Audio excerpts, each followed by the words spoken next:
कर्तव्याची जाणीव. भावाच्या लग्नात असूनही सानिका आवाडे यांची जिल्हा परिषद बैठकीला प्रत्यक्ष हजेरी. व्हिडिओ सोशल मीडियावर व्हायरल. इचलकरंजी कोल्हापूर प्रतिनिधी संतोष मोकाशी. राजकारणात आणि समाजकारणात सक्रिय असणाऱ्या व्यक्तींना अनेकदा कौटुंबिक सुख आणि शासकीय जबाबदारी या दोन्ही आघाड्यांवर कसरत करावी लागते. याचेच एक उत्तम उदाहरण सध्या सोशल मीडियावर चर्चेचा विषय ठरत आहे.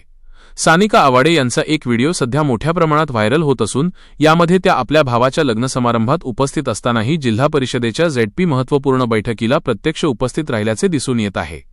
आनंदाच्या क्षणीही कर्तव्याला प्राधान्य. व्हायरल होत असलेल्या व्हिडिओमध्ये सानिका आवाडे लग्नाच्या धामधुमीत आणि कौटुंबिक वातावरणात असल्याचे स्पष्ट दिसत आहे. मात्र अशा घरगुती सोहळ्यात असतानाही त्यांनी जिल्हा परिषदेच्या बैठकीला दांडी न मारता स्वतः सभागृहात जाऊन हजेरी लावली. वैयक्तिक आनंदाचा क्षण आणि लग्नाची लगबग बाजूला ठेवून शासकीय जबाबदारीला प्राधान्य दिल्याने त्यांच्या या कृतीचे सर्वत्र कौतुक होत आहे. सोशल मीडियावर चर्चा. हा व्हिडिओ व्हायरल झाल्यानंतर सोशल मीडिया युजर्सकडून संमिश्र प्रतिक्रिया उमटत आहेत.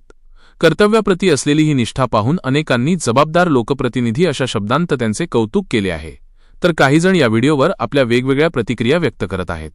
सध्या हा व्हिडिओ इचलकरंजी आणि कोल्हापूर जिल्ह्यासह संपूर्ण सोशल मीडियावर वेगाने शेअर केला जात असून चर्चेचा विषय ठरत आहे. पत्रकार संतोष मोकाशी, माय नगरी न्यूज, इचलकरंजी.